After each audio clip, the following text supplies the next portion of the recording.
খবর শুনছেন আজকের খবর ইউটিউব চ্যানেল থেকে। আজ জানাবো পশ্চিমবঙ্গ দেশ এবং বিদেশের বাছাই করা সব তাজা খবর। আপনি যদি চ্যানেলে নতুন হয়ে থাকেন তাহলে অবশ্যই সাবস্ক্রাইব করুন, কারণ প্রতিদিনের সেরা খবর আপনার হাতের মুঠোয় পৌঁছে দিতে আমরা আছি সদা প্রস্তুত। খবরের শুরুতেই জানবো সংবাদ শিরোনাম। বাংলায় মমতা বনাম শুভেন্দু, কে কার গড় দখল করবে এই প্রশ্নেই উত্তাল রাজ্য রাজনীতি। গ্রেফতারির পর মুখ খুললেন জীবন কৃষ্ণ, অভিষেকের নিশানায় কারা বিজেপি বলছে। মোদীর কর্মসূচির পর হঠাৎ ফুঁসে উঠলেন দিলীপ ঘোষ, কেন উঠল মমতার রেলমন্ত্রীর আমলের কথা। সর্বশেষ মহার্ঘ ভাতা সংশোধনের পর সরকারি কর্মচারীদের বেতন কতটা বাড়বে। এই শহরে হুহু করে নামছে সোনার দাম, গয়না কিনলে হবে বিরাট লাভ। লেবাননের সঙ্গে নয়া সমীকরণ ইসরায়েলের, কি জানালেন বেঞ্জামিন নেতানিয়াহু। সন্ধ্যা নামতেই ফের মৃত্যু সংবাদ টলিউডে, কাছের মানুষকে হারালেন প্রসেনজিৎ চট্টোপাধ্যায়। সব রাজ্যের 70% কুকুর নির্বীজকরণ ও টিকাদান বাধ্যতামূলক, পথকুকুর নিয়ন্ত্রণের নির্দেশ কেন্দ্রের। আদি বিজেপি নেতাদের পদ খোয়ানোর পর ক্ষুব্ধ নেতারা, বিদ্রোহের আজ তমলুকে। সুপ্রিম কোর্টে ফের পিছিয়ে গেল ডিএ মামলা শুনানি, পরবর্তী দিন কবে। বুথ বাড়ছে না বিএলও, এসআইআর আবহে বাংলায় কমিশনকে ঘিরে ধরেছে শূন্যতা। বিজেপিতে ব্রাত্য দিলীপ কি ভোটে লড়বেন ইঙ্গিত দিলেন প্রাক্তন রাজ্য সভাপতি। বিরাট ঘোষণা নবান্নের, লক্ষ্মীর ভান্ডারের টাকা বেড়ে হবে 2100, সেপ্টেম্বর থেকেই ঢুকবে অতিরিক্ত টাকা। বন্যা মোকাবিলায় ভারতের মানবিকতাকে ব্যবহার করে নতুন কূটনীতি, পাকিস্তানকে অবাক করেছে আন্তর্জাতিক মহল। পুজোর আগে ও পরে বাংলায় মোদী শাহের বিশেষ সফর, কি বার্তা দিতে চায় বিজেপি। কান টেনেছেন ঠিক আছে, কিন্তু মাথাকেও টানতে হবে, জীবন কৃষ্ণের গ্রেফতারি নিয়ে বিস্ফোরক শুভেন্দু। সীমান্তে শত্রু খতম করতে আসছে ভারতের এই বিশেষ বাহিনী, চীন ও পাকিস্তানকে চাপে ফেলতে নতুন কৌশল। কিছুক্ষণ পর সুপ্রিম কোর্টে উঠবে ডিএ মামলা, তার আগেই সামনে খারাপ খবর। বিজেপির নয়া ঠিকানা কি নিউ টাউনে, যে অফিসের জন্য খোঁজ চলছে সেখানে থাকছে বিশেষ সুবিধা। ভারতের বেশিরভাগ ক্ষেপণাস্ত্র পরীক্ষা ওড়িশায় কেন হয়, আসল কারণ কি জানেন। বিহারে এসআইআর, লক্ষ লক্ষ ভোটারের নাম বাদ পড়া নিয়ে শেষমেশ চাঞ্চল্যকর তথ্য প্রকাশ্যে। আধার কার্ড বায়োমেট্রিক সমস্যা থাকলেও মিলবে রেশন, কড়া নির্দেশ খাদ্য দপ্তরের। 35-এর মহিলাকে বিয়ে করতে চেয়ে বাড়ির সামনে অনশনে 75-এর কাশেম, কিসের টান, কি জানালেন। কখনো মেঘ কখনো রোদ, শেষ দিনে রাহুলের হাত ধরবেন না অভিষেক মমতা। 100-রও বেশি দেশে রফতানি করা হবে মারুতির ইলেকট্রিক গাড়ি, উদ্বোধন করলেন প্রধানমন্ত্রী। ভারতের ওপর ভরসা রাখছি, মোদীকে বিশেষ বার্তা ইউক্রেনের প্রেসিডেন্টের। প্রধানমন্ত্রী ও শাহ সভায় ব্রাত্য দিলীপ, ভোটে লড়বেন কি না জানালেন প্রাক্তন রাজ্য সভাপতি। সরকারি কর্মচারীদের জন্য বড় খবর, ইউপিএস থেকে এনপিএস এ যাওয়ার সুযোগ, শেষ তারিখ কবে জেনে নিন। লাগাম ছাড়া বৃষ্টি, জেলা ভাসিয়ে দিচ্ছে ডিভিসির জল, বর্ধমানে ফের নিশানা মুখ্যমন্ত্রী। পিসি ভাইপোকে ধরাই উচিত, প্রচুর সম্পত্তি করেছে, লজ শপিং মল, কাকে নিয়ে বেফাস তৃণমূলের জীবন কৃষ্ণের বাবা। মেয়ে যদি সেদিন বাবার সঙ্গে কলকাতায় যেত তবে হয়তো বেঁচে যেত, কান্নায় ভেঙে পড়লেন কৃষ্ণনগরের ঈশিতার মা। জাপান আত্মসমর্পণ না করলে জাপানের বিরুদ্ধে কি করবে ভেবেছিল আমেরিকা। 37,000 টাকা ভরি, উৎসবের আগে দেদার বিকোচ্ছে সোনা। পরিযায়ী শ্রমিকদের জন্য ঘোষণা করা 5,000 টাকাও তৃণমূল নেতাদের পকেটে ঢুকবে, বিস্ফোরক অভিযোগ শুভেন্দুর। ফের রক্তাক্ত কাশ্মীর, ভয়ঙ্কর বিপর্যয়ে মৃত্যু মিছিল, আটকে পড়লেন বহু পর্যটক, বন্ধ রেল চলাচল। বাংলার বাড়ি লাগবে না, বর্ষার ভাঙা ঘর এমনিই গড়ে দেবে রাজ্য, বড় ঘোষণা মমতার। মুখে দুর্গা নাম কিন্তু কাজে অবাঙালি মুখ, বিজেপির নতুন কমিটিতে 68 জনই অবাঙালি। ভয়ঙ্কর ক্লাস্টার ক্ষেপণাস্ত্রে বিপর্যস্ত ইসরায়েল, কিভাবে পেল ইয়েমেন। হামলার নির্দেশ দিয়ে নিজের বিরুদ্ধেই তদন্তের আশ্বাস, দুমুখর নীতি বেঞ্জামিন নেতানিয়াহু। চন্দ্র সূর্যের মতো নীতিবোধ কোথায় গেল, রাহুল গান্ধী ও অমিত শাহের নৈতিকতার সংঘাত।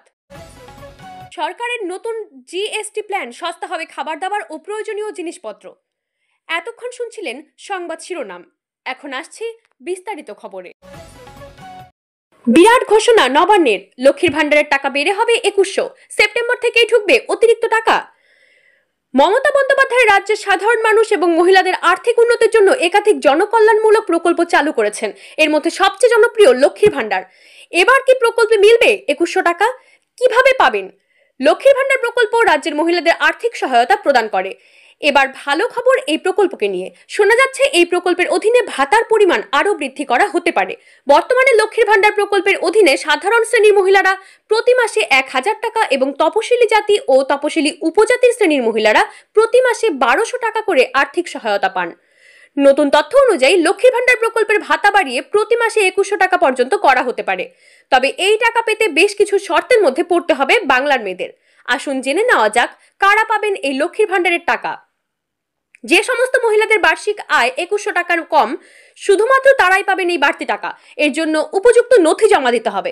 ইনকাম সার্টিফিকেট জমা দিলেই হু হু করে বেড়ে যাবে টাকার পরিমাণ। লক্ষ্মীর ভান্ডার প্রকল্পের ভাতা বাড়ানোর খবরে রাজ্যের মহিলারা যে যার পর নাই খুশি হবেন তা বলাই বাহুল্য। নির্বাচনের আগে ভাতা বৃদ্ধির দিকেই তাকিয়ে রয়েছেন তারা। বহুদিন ধরেই লক্ষ্মীর ভান্ডারের টাকা বাড়বে বলে কানাঘুষি শোনা যাচ্ছিল বিভিন্ন মহলে। এবার সত্যিই বাড়তে পারে এই প্রকল্পের টাকা, যদিও এই বিষয়ে সরকারিভাবে এখনো কোনো ঘোষণা হয়নি। তবে ধারণা করা হচ্ছে 2026 সালের বিধানসভা নির্বাচনের আগে এই সিদ্ধান্ত কার্যকর করা হবে। বিজেপিতে ব্রাত্য দিলীপ কি ভোটে লড়বেন, ইঙ্গিত দিলেন প্রাক্তন রাজ্য সভাপতি। রাজ্যে বিজেপির রাজনীতিতে একসময় দাপটের সঙ্গে সক্রিয় ছিলেন বিজেপির প্রাক্তন রাজ্য সভাপতি দিলীপ ঘোষ, কিন্তু সাম্প্রতিক সময়ে যেন তাকে ঘিরে তৈরি হয়েছে নতুন জল্পনা। প্রধানমন্ত্রী নরেন্দ্র মোদী হোক বা অমিত শাহ, একাধিক সভায় তাকে আমন্ত্রণ জানানো হয়নি। রাজনৈতিক মহলের বড় অংশের প্রশ্ন, তাহলে কি দলের অন্দরে এক প্রকার ব্রাত্য হয়ে পড়েছেন দিলীপ? বিজেপির ভবিষ্যৎ রণকৌশলে আর কি তিনি অগ্রাধিকার তালিকায় নেই? প্রধানমন্ত্রী তিনটি সভা এড়িয়ে যাওয়ার পরও কি তিনি 2026 বিধানসভা ভোটে দলের প্রার্থী হবেন? দিলীপের সোজা জবাব, আমরা রাজনীতি করি অনুমানের ভিত্তিতে নয়। আমাদের দলে একটা সিস্টেম আছে। প্রার্থী ঠিক করে সংসদীয় কমিটি, সেই প্রক্রিয়া অনুযায়ী সব হবে। দলের সঙ্গে তার গুরুত্ব কতটা বহাল আছে সে প্রশ্নেও দিলীপ জানান, এতদিন দল যা দায়িত্ব দিয়েছে নিষ্ঠার সঙ্গে পালন করেছেন। ভবিষ্যতেও দল যে দায়িত্ব দিবে তা পালন করতে তিনি প্রস্তুত। তাকে যখন জিজ্ঞাসা করা হয় তার নিজের আসন প্রীতি কি খড়গপুরের প্রতি, দিলীপ বলেন, অবশ্যই। ওখানকার সঙ্গে আমার পারিবারিক সম্পর্ক আছে, আমি ওখানকার ভোটার, সক্রিয় সদস্য। ফলে যদি লড়ি তবে সেখান থেকেই লড়াই করব। এখন প্রশ্ন উঠছে, তাহলে পুজোর পর থেকে কি খড়গপুরে সক্রিয়তা বাড়াবেন? দিলীপের কথায় আপাতত তার স্থায়ী ঠিকানা নিউ টাউনই। সেখানেই বহু মানুষ তার সঙ্গে দেখা করতে আসেন। আলাদা করে ঘাঁটি কাটার প্রয়োজন নেই বলে তার মত, কারণ খড়গপুরে বিজেপি সংগঠন ইতিমধ্যে যথেষ্ট মজবুত। 1 বছরেরও বেশি সময় আগে থেকেই পার্টি সংগঠনকে নতুনভাবে গড়ে তোলার উদ্যোগ শুরু করেছে। ভোটে জয়ের ব্যাপারে আত্মবিশ্বাসী কিনা সেই প্রশ্নে দিলীপ ঘোষের বক্তব্য, জিতব বলেই তো লড়ছি। শুধু খড়গপুর নয়, জেলার প্রতিটি আসনে জয়ের জন্য আমরা লড়ব। অর্থাৎ দিলীপ ঘোষ বুঝিয়ে দিতে চাইলেন নিজের রাজনৈতিক ভবিষ্যৎ নিয়ে তিনি আপাতত চিন্তিত নন। তবে বিজেপির অন্দরে তাকে ঘিরে জল্পনার পারদ যে ক্রমশ চড়ছে তা নিয়ে কোনো সন্দেহ নেই। বস্তুত প্রধানমন্ত্রী সভায় আমন্ত্রণ না থাকায় বেঙ্গালুরুতে ধর্মগুরু রবিশঙ্করের আশ্রমে চলে যান দিলীপ। সেখান থেকে ফিরে রবিবার ফের স্বমহিমায় খুল্লা শব্দচয়নে নব্য বিজেপিকে বিঁধেছিলেন তিনি। প্রধানমন্ত্রী নরেন্দ্র মোদীর জনসভায় লোক না হওয়া নিয়ে তীব্র ভাষায় তোপ দেগে দিলীপ বলেন, প্রধানমন্ত্রী মঞ্চে কারা ছিলেন ভালো করে দেখবেন, সবকটা দল বদলু। শুভেন্দু অধিকারী, তাপস রায়, অর্জুন সিং, সজল ঘোষ, আর কটা নাম বলবো? এরা বিজেপি? এদের দেখে মানুষ বিজেপি করতে আসবেন? এদের বিরুদ্ধেই তো বিজেপি লড়াই করছিল। ফলে যা হওয়ার তাই হয়েছে। প্রধানমন্ত্রীর জনসভা কার্যত ফাঁকা থেকে। এই শহরে হু হু করে নামছে সোনার দাম, গয়না কিনলে হবে বিরাট লাভ। সপ্তাহের শুরুতেই সুখবর, পরপর কয়েকদিন ধরে চড়া থাকার পর অবশেষে কমছে সোনার দাম। সোমবার ভারতের বিভিন্ন শহরে হলুদ ধাতুর দামে বড় পতন দেখা গেছে। এই পরিস্থিতিতে গয়না কেনার জন্য এটাই সেরা সুযোগ বলে মনে করেছেন বিশেষজ্ঞরা। আজ কলকাতায় সোনার দাম কত চলছে জেনে নিন বিস্তারিত। সোমবার কলকাতায় 10 গ্রাম 22 ক্যারেট সোনার দাম দাঁড়িয়েছে 93,050 টাকা। অন্যদিকে 24 ক্যারেট সোনার দাম হয়েছে 10,15,010 টাকা প্রতি রিটেক, 10,15,010 টাকা প্রতি 10 গ্রাম। একই সঙ্গে 18 ক্যারেট সোনার দাম 76,140 টাকা। কলকাতার পাশাপাশি দেশের অন্যান্য বড় শহরগুলিতেও সোনার দামে পরিবর্তন এসেছে। বাণিজ্য নগরী মুম্বাইয়ে 10 গ্রাম 22 ক্যারেট সোনার দাম 93,050 টাকা এবং 24 ক্যারেটের দাম 10,15,010 টাকা। রাজধানীতে 10 গ্রাম 22 ক্যারেট সোনার দাম হয়েছে 93,200 টাকা এবং 24 ক্যারেট সোনার দাম হয়েছে 10,16,060 টাকা। এছাড়াও হায়দ্রাবাদে 10 গ্রাম রিটেক এছাড়াও হায়দ্রাবাদের 10 গ্রাম 22 ক্যারেট সোনার দাম 93,050 টাকা এবং 24 ক্যারেটের দাম 10,15,010 টাকা। জয়পুরে 22 ক্যারেট সোনার দাম 93,200 টাকা এবং 24 ক্যারেটের দাম 10,16,060 টাকা। পাটনায় 22 ক্যারেট সোনার দাম 93,000 টাকা এবং 24 ক্যারেটের দাম 10,15,060 টাকা। বিশেষজ্ঞদের মতে এই দাম কমে যাওয়ার গয়না কেনার প্রবণতা বাড়বে। পুজোর আগে ও পরে বাংলায় মোদী শাহের বিশেষ সফর কি বার্তা দিতে চায় বিজেপি? লক্ষ্য 2026 সালের বিধানসভা নির্বাচন, তাই এখন থেকেই প্রস্তুতি শুরু করে দিয়েছে বঙ্গ বিজেপি। কিন্তু পুজোর ঠিক মুখেই প্রধানমন্ত্রী নরেন্দ্র মোদী এবং কেন্দ্রীয় স্বরাষ্ট্রমন্ত্রী অমিত শাহের বঙ্গ সফর নিয়ে রাজ্য রাজনীতিতে জল্পনা তুঙ্গে। মহালয়ার আগে এবং তার পরে তাদের এই সফর নিয়ে নানা প্রশ্ন উঠেছে। প্রধানমন্ত্রী নরেন্দ্র মোদীর সফর সম্প্রতি 22শে আগস্ট প্রধানমন্ত্রী নরেন্দ্র মোদী বঙ্গ সফরে এসেছিলেন। সরকারি কর্মসূচির পাশাপাশি দলীয় কর্মীদের সঙ্গেও তার বৈঠক ছিল।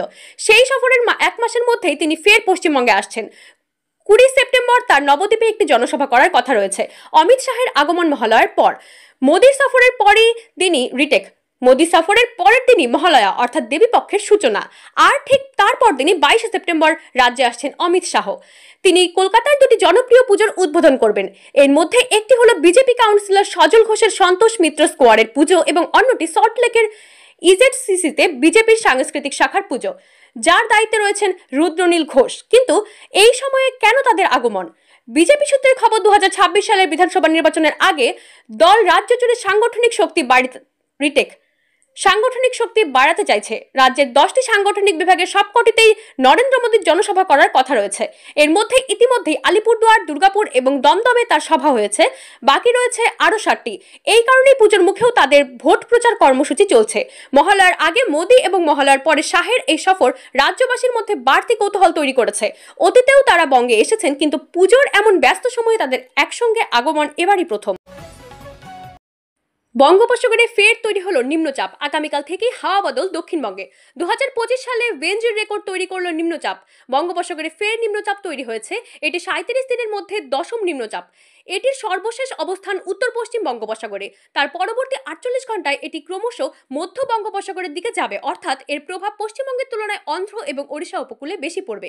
10ম নিম্নচাপের প্রভাব আজ থেকেই পড়তে শুরু করবে বাংলা, ওড়িশা, অন্ধ্র উপকূলে। সতর্কতামূলক ব্যবস্থা হিসেবে আগামীকাল বৃহস্পতিবার বিকেল পর্যন্ত মৎস্যজীবীদের উত্তর বঙ্গোপসাগরে যেতে নিষেধ করা হয়েছে। আজ গণেশ চতুর্থীর দিন দক্ষিণবঙ্গে কোনো জেলাতেই তেমন বৃষ্টির পূর্বাভাস নেই। উপকূল এবং পশ্চিমের 2-1টি জেলায় অল্প সময়ের জন্য হালকা মাঝারি বৃষ্টির সঙ্গে সামান্য দমকা হাওয়া। বাকি দক্ষিণবঙ্গে কোথাও আংশিক মেঘলা আকাশ, কোথাও মেঘমুক্ত পরিষ্কার আকাশ। তাপমাত্রা বৃদ্ধির পূর্বাভাস। নিম্নচাপের হাত ধরে ঢুকতে শুরু করেছে জলীয় বাষ্প। ফলে বেলা বাড়লে জেলায় জেলায় ঘরমাক্ত অস্বস্তিকর আর্দ্র পরিস্থিতি। কাল থেকে দক্ষিণবঙ্গে হাওয়া বদল। কাল দুপুরের পর থেকে ফের দক্ষিণবঙ্গের জেলায় জেলায় সম্পূর্ণ মেঘলা আকাশ। বাড়তে শুরু করবে বৃষ্টির পরিমাণ। বৃহস্পতিবার কলকাতা সহ দক্ষিণবঙ্গের সব জেলাতে বজ্রবিদ্যুৎ সহ বৃষ্টির সঙ্গে দমকা ঝোড়ো বাতাস 30 থেকে 40 কিলোমিটার গতিবেগে বইতে পারে। শুক্রবারে বিক্ষিপ্তভাবে 2-1 জায়গায় ভারী বৃষ্টির সম্ভাবনা পূর্ব ও পশ্চিম মেদিনীপুর জেলাতে। বাকি জেলায় দিনের বিভিন্ন সময়ে হালকা থেকে মাঝারি বৃষ্টি। আজ বুধবার থেকে শুক্রবার বিক্ষিপ্তভাবে ভারী বৃষ্টির সম্ভাবনা কালিম্পং, জলপাইগুড়ি এবং আলিপুরদুয়ার জেলায়। বিক্ষিপ্তভাবে বজ্রবিদ্যুৎ সহ বৃষ্টি সব জেলাতেই। রবিবার ও সোমবার বৃষ্টির পরিমাণ ব্যাপকতা কমবে উত্তরবঙ্গে।